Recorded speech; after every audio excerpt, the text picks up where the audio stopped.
श्री शिवाय नमस्तुभ्य महाराज। आप सभी लोग जानते हैं कि चैत्र मास के शुक्ल पक्ष की एकादशी को हम कामदा एकादशी कहते हैं। महाराज, कामदा एकादशी का व्रत रखने से हमें भगवान विष्णु और माता लक्ष्मी जी का आशीर्वाद प्राप्त होता है और हमारे जाने अनजाने में किए गए पापों से भी हमें मुक्ति मिलती है।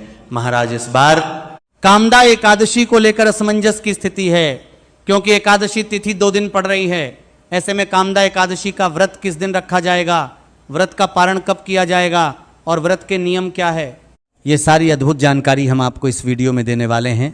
महाराज, ये एकादशी चैत्र महीने के शुक्ल पक्ष की एकादशी होती है और इस बार कामदा एकादशी तिथि की शुरुआत 28 मार्च शनिवार को सुबह 8:47 पर होगी और एकादशी तिथि की समाप्ति 29 मार्च रविवार को सुबह 7:46 पर होगी। महाराज, ऐसे में कामदा एकादशी शनिवार और रविवार 2 दिन पड़ रही है। महाराज, वैसे तो 28 मार्च को पूरा दिन एकादशी तिथि रहेगी, पर हमारे शास्त्रों में दशमी युक्त एकादशी को ज़्यादा फलदायी नहीं माना जाता है, बल्कि द्वादशी तिथि युक्त एकादशी को ज़्यादा फलदायी माना जाता है। यानी कि जिस दिन एकादशी तिथि भी हो और द्वादशी तिथि भी हो, तो वो दिन 29 मार्च 2026 का दिन होगा, जिस दिन रविवार होगा। ऐसे में आप सभी लोगों को 29 मार्च रविवार के दिन ही कामदा एकादशी का व्रत रखना चाहिए। महाराज, इसके बाद में एकादशी व्रत का पारण हमेशा द्वादशी तिथि रहते रहते ही कर लेना चाहिए और द्वादशी तिथि की शुरुआत 29 मार्च रविवार को सुबह 7:47 से होगी और द्वादशी तिथि की समाप्ति 30 मार्च सोमवार को सुबह 7:09 पर होगी।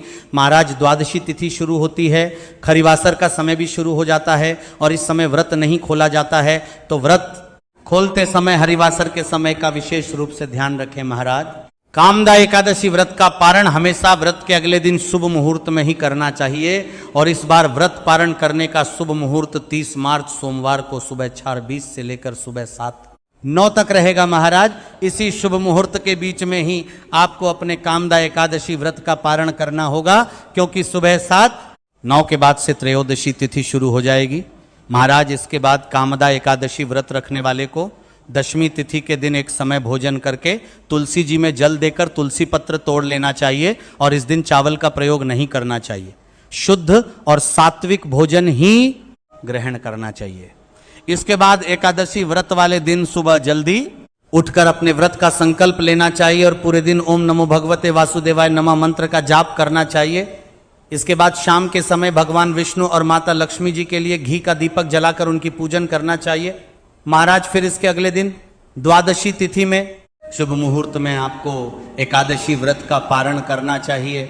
व्रत पारण करते समय आप आंवला, गंगाजल या भगवान के किसी प्रसाद का उपयोग करके अपने व्रत को खोल सकते हैं।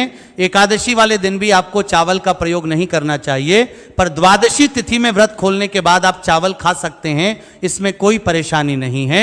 और एकादशी व्रत रखने वाले की को इन दिनों में नाखून और बाल भी नहीं कटवाना चाहिए। महाराज, इस तरीके से आपको कामदा एकादशी का व्रत रखना है और व्रत का पारण करना है। अगर अभी भी आपके मन में से इस एकादशी को लेकर कोई भी प्रश्न है तो वह आप हमसे कमेंट करके पूछ सकते हैं। आप ये वीडियो कहाँ से देख रहे हैं, कमेंट में जरूर बताएं। श्री शिवाय नमस्तुभ्यम महाराज।